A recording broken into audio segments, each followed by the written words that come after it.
سے متعلق اور اس معاہدے سے متعلق جس کا بڑا چرچہ ہے، اس معاہدے میں شق نمبر 6 کے مطابق حکومت پنجاب سے متعلق جن نکات پر اتفاق ہو چکا ہے ان پر منوعاً عمل کیا جائے گا۔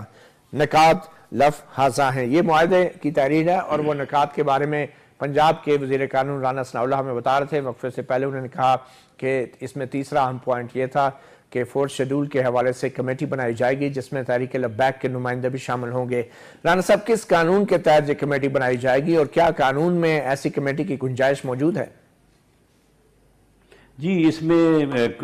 کسی بھی معاملے کے اوپر حکومت جو ہے وہ کوئی بھی ریکمینڈیٹری جو ہے وہ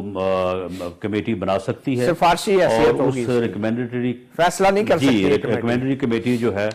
جی فیصلہ تو کمپیٹنٹ اتھارٹی کرے گی، لیکن کمپیٹنٹ اتھارٹی کو ریکمینڈیشنز کے لیے جو ہے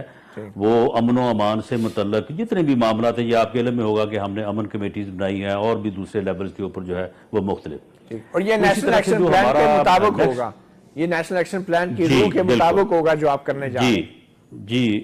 جی اس سے نیکسٹ یہ ہے کہ یہاں پنجاب میں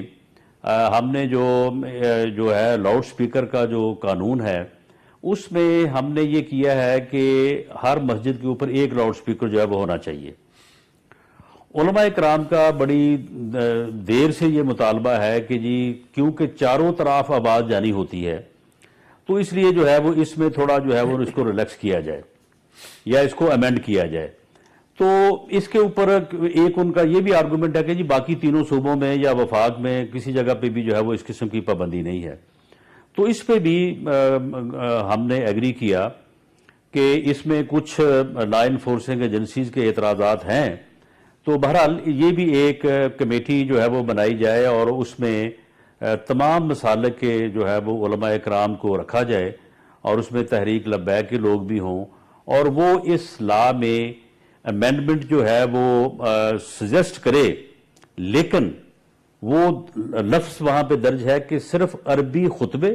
جو جمعہ کا خطبہ ہوتا ہے اور اذان